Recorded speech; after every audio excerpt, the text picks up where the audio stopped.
Has it sunk in yet? Oh no, it's a great feeling. There's no doubt about it. It's as much a relief as anything. I knew how hard the guys have been working, and I knew what an incredible spirit there was in the team. So it was nice to get the rewards. You obviously achieved so much as a player, but compare the emotions being a coach. Yesterday morning I can't ever remember being so nervous about a game of cricket, and that all through my cricket playing days. So I was really nervous for the whole team and for the whole association actually. So it was nice to have got through it. I just wanted to click a switch and the day would be over, but it was brilliant the way it all turned out, particularly the way we've had some heart-stopping games. It was nice to enjoy the last few overs last night. You've won a few trophies as a player with WA cricket. How does this feeling compare as a coach? Oh, it's very different. There's no doubt about that. I think when you're a coach, you feel like a parent and a mentor and a teacher, and you sort of get the feeling for everyone. So it's a lot different, but certainly I've got some great experiences and memories of being a player. But as a coach, it's very nice to have that feeling we had last night. Can you take us through the season? Start, you were second favourites to win the Wooden Spoon. You lost Dwayne Smith before.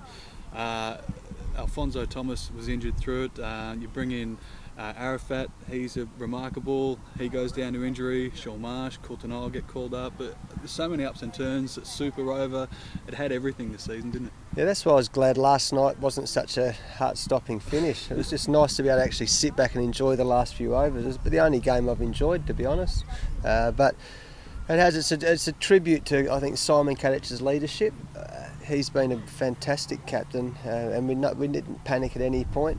But again, it's a tribute to, regardless of whether we lose the Stars or not, that we were able to keep working hard and keep that camaraderie right and keep that feeling in the group right. And we kept doing that and kept believing that we could have an impact this summer. And it was nice to have done that. It's been talked up as a young man's game 2020, but when you think of Simon Kadich, Brad Hogg, etc., doesn't pan out that way. Yeah, no, I've learned so many lessons about 2020 cricket over the last few years. It's certainly evolving. And when it first started, everyone was saying, it's going to be good for the young athletes and the big bats and the smack sixes and dive around in the field. But you're under so much pressure in 2020 cricket. So I think when you're batting, you're under pressure. So you've got to have that calmness, and we see that with the senior players like Simon Kadich, like Brad Hodge. And then in the field, you're always under pressure because they're trying to hit you for six every ball as a bowler.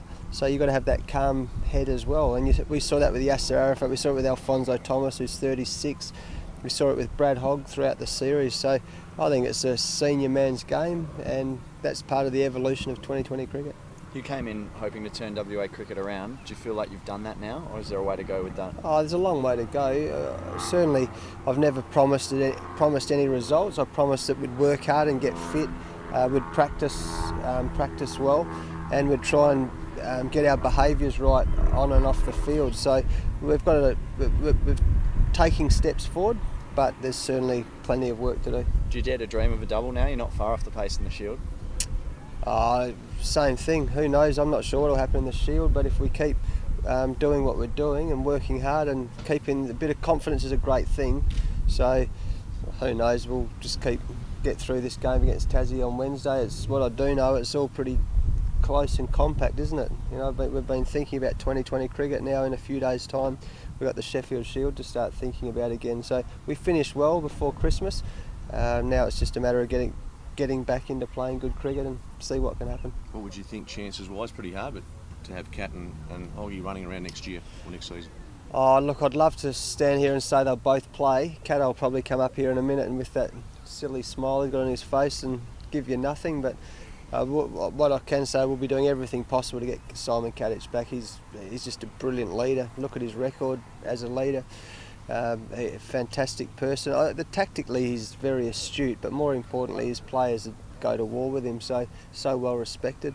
Brad Hogg, well, his enthusiasm is infectious and he's a pest and carries on like a 10-year-old all his life, but the thing about him, don't take his energy away, how good he is in the team. His bowling's been unbelievable. I mean, he's got to be one of the standout bowlers in the BBL this year. So Brad Hogg, he keeps telling me he wants to keep playing, so if he keeps fit like he is, why not? Does Hoggy go to the World Cup in your eyes? I think the way he's going at the moment, and with what he brings to every team, and George Bailey had a good look at him last night, and in Bangladesh, I think Brad Hogg would be a very good bowler in the World Cup for Australia. What do you think of that crowd last night and the fans who got you to this point? Well, the fans have been unbelievable. I mean, again, another record last night. It's just the atmosphere is incredible, isn't it? So it's just another great experience, another great life experience for us. And I know the crowds had a ball, and just to be able to play in front of the crowds and have another home final was a great bonus for the WACA and for them. We had so many messages before the Stars game in Melbourne. The home final, give us one more game. They've been really got behind us, and it's just great to be playing at the Furnace, and the crowds have been brilliant. And third time lucky, what do you think the difference was? Well, you learn from experience. So I think last year we probably played our final in the semi-final.